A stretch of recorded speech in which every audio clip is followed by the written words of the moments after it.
Hello मेरे चांद सितारों, एक बार फिर से स्वागत है आपके अपने प्यारे से यूट्यूब चैनल मोहित पांडे क्लासेस पर। तो मेरे प्यारे साथियों, आज एक बार फिर से हम हाजिर हैं आप लोग के सामने। एक बहुत ही प्यारा टॉपिक लेकर आया हूँ, किरचॉफ का नियम। किरचॉफ्स लॉ अंग्रेजी में कहा था भैया इसको। और ये इतना इम्पॉर्टेंट टॉपिक है कि अगर ये आता है पेपर में तो 4-6 नंबर लेकर आता है। चाहे तो इसकी थ्योरी आ जाती है, किरचॉफ्स लॉ आ जाता है, या इसके ऊपर बहुत ही लाजवाब न्यूमेरिकल आते हैं। और ये एक ऐसा टॉपिक है फिजिक्स का, क्लास 12th में फिजिक्स का ये एक ऐसा टॉपिक है बच्चा हमार कि ये बच्चों को हमेशा कन्फ्यूज किए रहता है और हमेशा बच्चे इसमें डाउट में रहते हैं इस टॉपिक में। लेकिन मेरा वादा है प्यारे कि अगर एक बार आपने पढ़ा, ये वीडियो अगर एक बार पूरा देख लिया आपने, तो एक नहीं 7 जन्मों तक अगर भुलाना चाहोगे तो भुला नहीं पाओगे। गाना तो सुना होगा, तुझे भूलना तो चाहा लेकिन भुला न पाया। ठीक है, तो देखिए बहुत ही मज़ा आने वाला है प्यारे। तो चलिए पापा की परियों और मम्मी के मगरमच्छों आ जाइए। देखिए हम पढ़ने वाले हैं किरचॉफ्स लॉ। तो ये भैया हम पढ़ें क्यों? अगर कोई चीज़ हम पढ़ते हैं तो आखिर पढ़ते क्यों हैं, उसका रीज़न क्या है? क्या हो सकता पढ़ी होगी कि किरचॉफ का नियम आया। तो मेरे प्यारे साथियों, आप लोगों ने क्लास 10th में पढ़ा था ओम का नियम। क्या होता है? V = IR। ठीक है, क्यों पढ़ा था हमने धारा के लिए उसको पढ़ा था। तो अगर हमारा जो परिपथ होता है, हमारी जो सर्किट होती है, अगर वो एक बहुत ही सिंपल सर्किट है, बहुत ही साधारण परिपथ है, तो हम समांतर क्रम श्रेणी क्रम का नियम लगाकर ओम के नियम से हम उसको सॉल्व कर लेते थे। लेकिन वही अगर मिक्स वेज हो जाए, कैसा हो जाए, दाल भात रोटी सब्जी सब यक्कम सान दिन जाए, तब वो का भैया सॉल्व करने में बहुत समस्या होती रही। यह वजह से किरचॉफ दादा ने सन 1842 ईस्वी में एक नियम दिया जिसको हम लोग किरचॉफ का नियम कहते हैं। और ये नियम जो है जटिल परिपथों को हल करने के लिए इन्होंने दिया था। और कितने? 2 नियम दिए थे। ठीक है, तो जटिल परिपथों को हल करने के लिए किरचॉफ दादा ने 2 नियम दिए थे जिनको हम किरचॉफ का नियम कहते हैं। ठीक है, तो चलिए शुरू करते हैं बारी बारी से। 2 नियम हैं, बहुत ही प्यारे प्यारे हैं और बहुत मज़ा आने वाला है। तो प्रथम नियम को हम कहते हैं संधि का नियम। संधि का नियम कहते हैं इसको, या धारा का नियम कहते हैं। ठीक है, अब ये नियम है क्या? ये नियम है क्या समझो। किसी वैद्युत परिपथ में किसी भी संधि पर मिलने वाली धाराओं का बीजगणितीय योग 0 होता है। ठीक है, यही है आपका प्रथम नियम। मतलब आपको समझ में नहीं आया होगा ना? नहीं आएगा, मुझे पता है। मतलब ये होता है कि किसी भी, मान लो एक आपके पास पाइप है, ये पाइप है ना, हाँ ये मान लो यहाँ ऐसे ये दोनों पाइप मिल गए, तो यहाँ पर और एक पाइप और आ गया, ये मिल गया। ठीक है, अब ये 3 पाइप मिले, तो जिस पॉइंट पर ये तीनों मिल रहे हैं यहाँ पर, इसको हम लोग कहेंगे संधि। ठीक है, जहाँ पर 2 से अधिक चीज़ें कुछ आपस में मिलती हैं, हम उसको संधि कहते हैं प्यारे। तो यहाँ पर मिल रही हैं, ये रेड वाला जो मार्कर है, ये समझ लो यहाँ से धारा आ रही है और इन दोनों में से जा रही है। तो प्यारे जितनी धारा आएगी उतनी धारा जाएगी। मान लो ये सब, इन तीनों मार्करों को आप कुछ समय के लिए पाइप समझो। क्या है? पाइप। तो इस वाले पाइप से जितना पानी आएगा उतना पानी इन दोनों से चला जाएगा। यही है प्रथम नियम। ठीक है, और थोड़ा सा डाउट अभी बचा है जो तुरंत अभी क्लियर होने वाला है। समझो कैसे? ऐसे मान लो ये है आपकी संधि। क्या है? संधि। एक तार ऐसे आया यहाँ पे, एक यूं और एक यूं। ठीक है, अब मान लो ये क्या है, इसको हम संधि कहेंगे, लिख दे रहे हैं हम, संधि है। ठीक है, अब यहाँ से धारा ये आ रही है, यहाँ से भी आ रही है, इसका नामकरण कर दो आप। ये है I1, ये क्या है? I2। ठीक है प्यारे, और यहाँ पर भी धारा आ ही रही है, इसको मान लो I3। और यहाँ से धारा जा रही है वापस, इसको मान लो I4, और यहाँ से भी जा रही है, इसको मान लो I5। ठीक है, तो अगर आप ध्यान दें तो इस वाले में, इस वाले इन तीनों में से धारा आ रही है संधि पर और इन दोनों में से जा रही है। तो प्रथम नियम ये है कि किसी भी संधि पर जितनी धारा आती है उतनी धारा जाती है। यही है प्रथम नियम प्यारे। ठीक है, अब इसको थोड़ा अच्छे ढंग से थोड़ा इसका मैकअप वैकअप अगर कर दिया जाए तो ये इस तरीके से हो जाएगा, क्या कि किसी वैद्युत परिपथ में किसी भी संधि पर मिलने वाली सभी धाराओं का बीजगणितीय योग शून्य होता है। अब अकॉर्डिंग टू डिफिनीशन, इसके अनुसार समझो कैसे फार्मूला क्या सिस्टम है। इसके अनुसार ये है कि किसी वैद्युत परिपथ में किसी भी संधि पर मिलने वाली सभी धाराओं का बीजगणितीय योग शून्य होता है। अब जितनी धारा आ रही हैं, कितनी धारा आ रही हैं, अच्छा पहले इसका मतलब समझो। अर्थात इसका क्या मतलब हुआ, अर्थात ये हुआ कि सिग्मा I = 0। ठीक, लाइट चली गई बच्चा।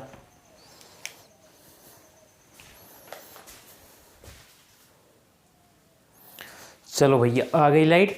देखो, अर्थात सिग्मा I = 0।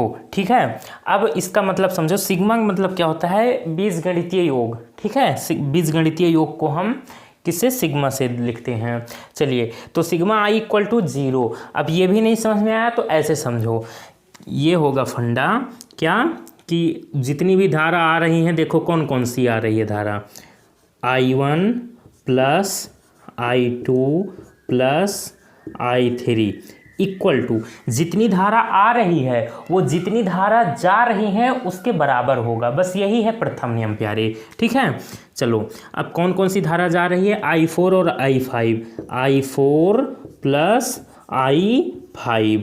यही है आपका किरचॉफ दादा का प्रथम नियम भैया हमार। ये किरचॉफ दादा का प्रथम नियम हुआ। समझ में आवा कि नहीं। देखो, किसी भी संधि पर जितनी धारा आएगी उतनी ही धारा जाएगी। अब न्यूमेरिकल कैसे बनेगा, ऐसे आपको दिए रहेगा, इन सब में किसी एक का मान आपको नहीं दिया रहेगा। मान लो I1 I2 I3 I4 की वैल्यू दी रहेगी तो I5 की कहेगी वैल्यू निकालिए।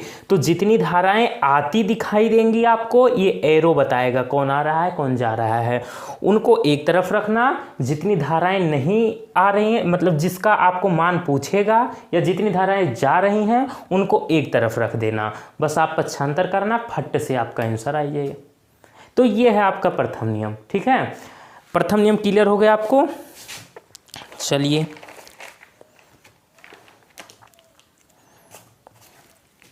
अब हम थोड़ा सा और जानकारी ले लेते हैं।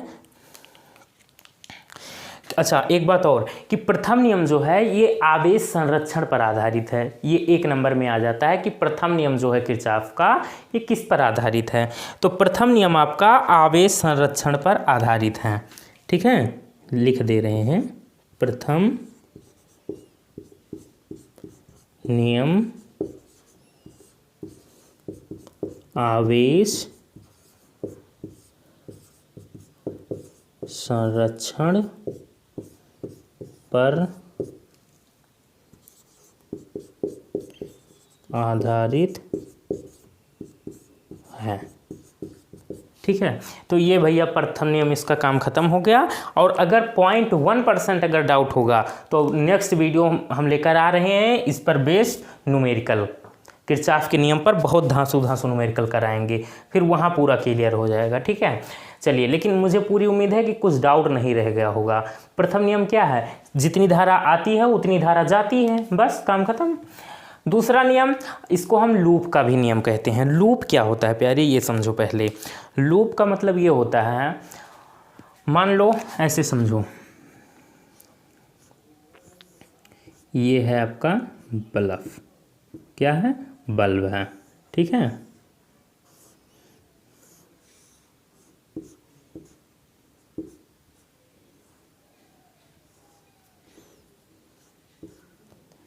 अब ये आपकी बैटरी है, ये बल्ब लगा हुआ है।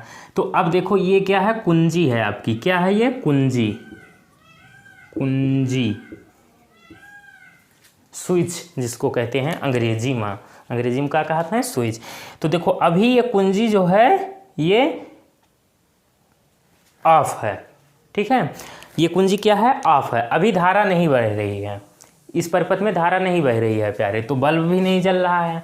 अगर हम इस कुंजी को ऐसे अगर यहाँ पे ऐसे पॉइंट ऐसे कर दें तो अब इसका मतलब होता है, फिजिक्स की भाषा में इसको, साइंस की भाषा में कहेंगे कि भैया अब कुंजी ऑन है, अब धारा बहेगी, बल्ब भैया दगदगा हुआ जले लाग है, ठीक है, मैं यूजियर गए जिया। तो अब हम इसको कहेंगे कि ये परिपथ बंद है, तो ये परिपथ बंद है, तो अब हम इसी को लूप कहते हैं प्यारे, एक कंप्लीट सर्किट को ही लूप कहते हैं प्यारे। तो कोई डाउट तो नहीं है ना लूप शब्द में। चलिए, तो प्रथम नियम क्या है कि किसी वैद्युत परिपथ के प्रत्येक बंद पास के, बंद पास भी वही है, एक ऐसा परिपथ जो एकदम बंद हो, बंद पास के विभिन्न भागों में बहने वाली धाराओं तथा संगत प्रतिरोधों के गुणनफल का बीजगणितीय योग उस पास में लगे विद्युत वाहक बलों के बीजगणितीय योग के बराबर होता है। अब इसका मतलब समझो प्यारे, समझ लो बच्चा हमार, इसका मतलब ये हुआ क्या कि किसी वैद्युत परिपथ के प्रत्येक बंद पास के विभिन्न भागों में बहने वाली धाराओं, क्या बात की गई है, धारा मतलब आई की बात की गई है, धारा तथा संगत प्रतिरोधों के गुणनफल, प्रतिरोध जिसको हम आर से लिखते हैं, तो इनका गुणनफल का मतलब आई आर, प्रतिरोधों के गुणनफल का बीजगणितीय योग, तो बीजगणितीय योग का मतलब हुआ कि यहाँ पर आप सिग्मा का यूज करिए, सिग्मा आई आर, बीजगणितीय उस पास में लगे विद्युत वाहक बलों की, विद्युत वाहक बल जिसको हम ई से रिप्रेजेंट करते हैं, ठीक है, विद्युत वाहक बलों के बीजगणितीय योग, तो यहाँ भी लगा दो भैया सिग्मा, योग के बराबर होता है, इनके बीच में बराबर लगा दो, बस यही है किरचॉफ दादा का दूसरा नियम, ठीक है। अभी आपको समझ में नहीं आया, मुझे पता है नहीं आया प्यारे। अब देखो है क्या सिस्टम, ये है आपका एक सर्किट, इसके माध्यम से समझो है क्या, एक ये आपका पहला बंद पास है, ये दूसरा बंद पास है, ठीक है। यहाँ पर देखो एक ये बैटरी लगी हुई है, एक यहाँ पर लगी हुई है, ठीक, ये आपका एक रेजिस्टेंस, एक प्रतिरोध यहाँ पर है, एक यहाँ पर, एक यहाँ पर। अब एक ये पूरा आपका ए बी ई एफ और फिर से ए, ये आपका एक लूप हुआ।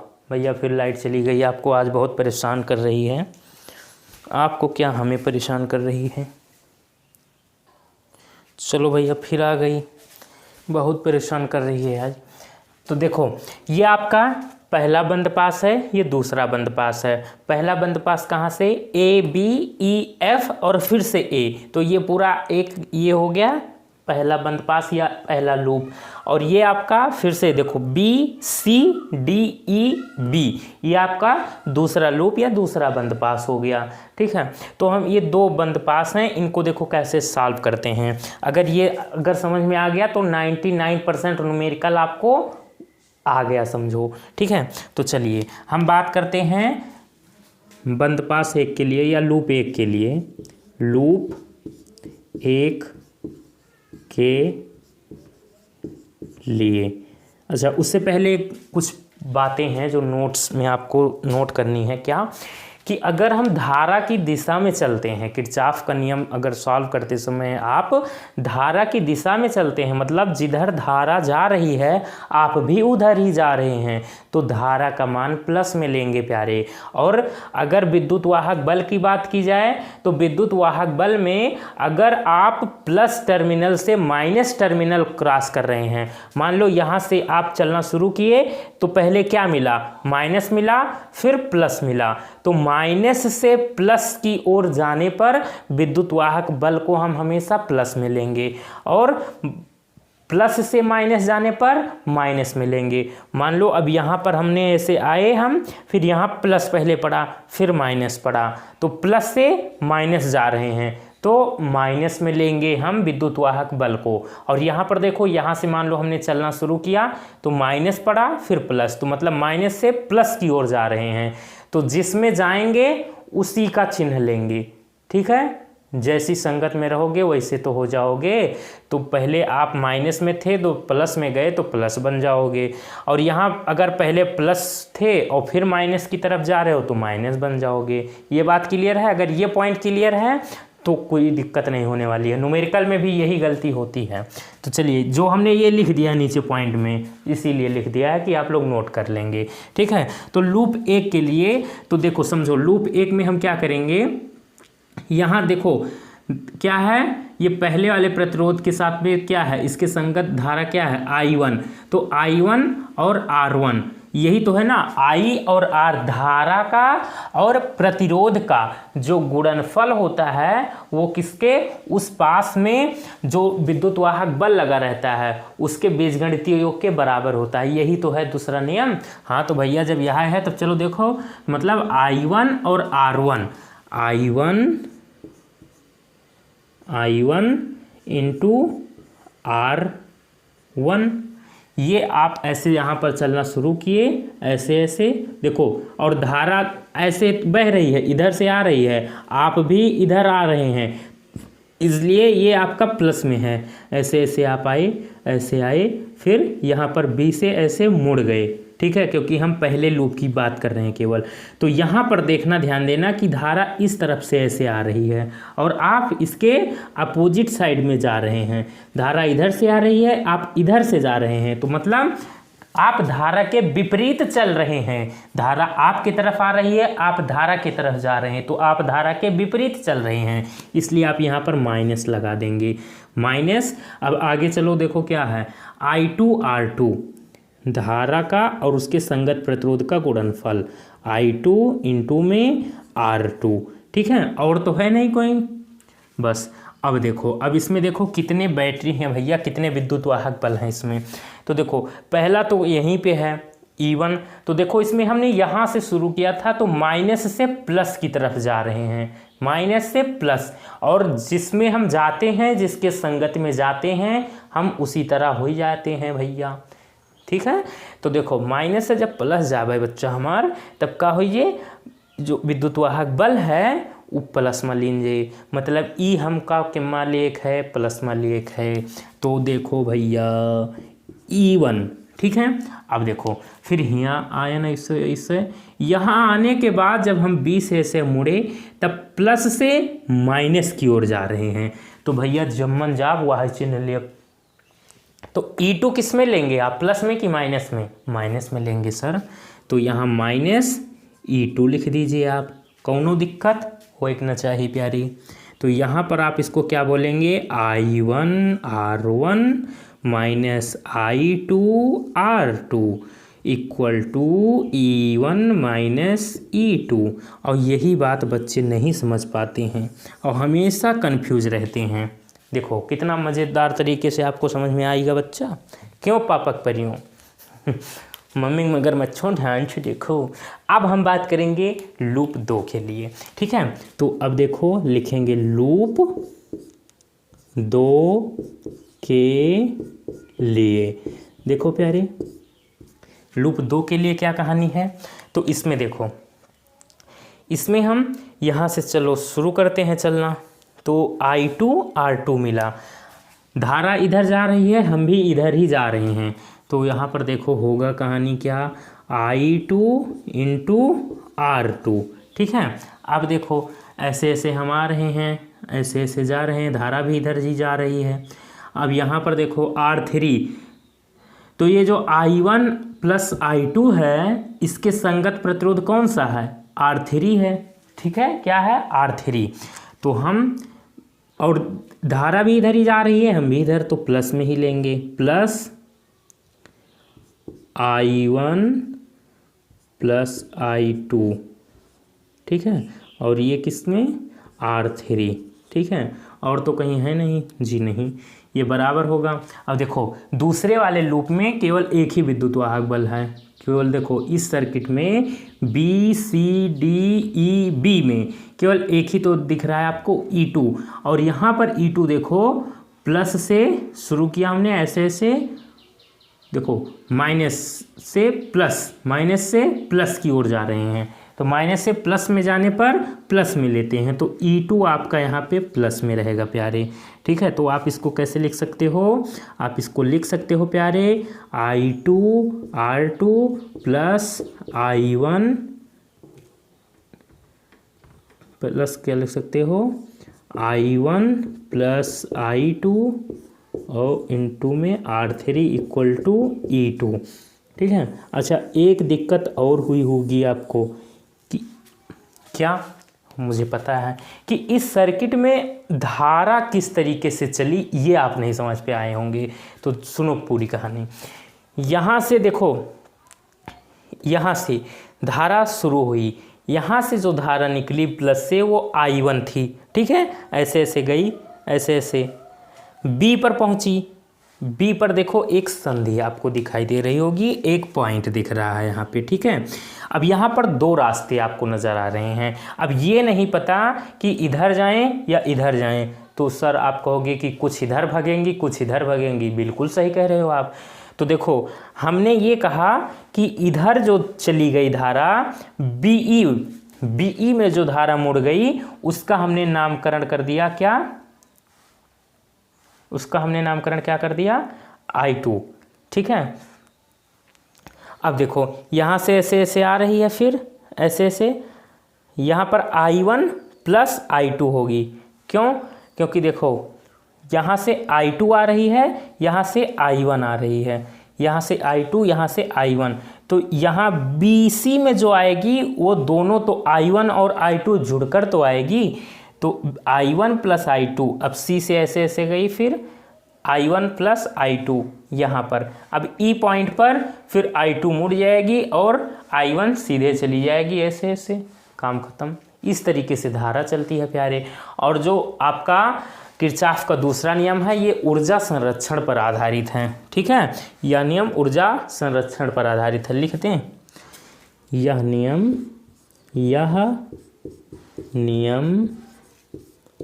ऊर्जा संरक्षण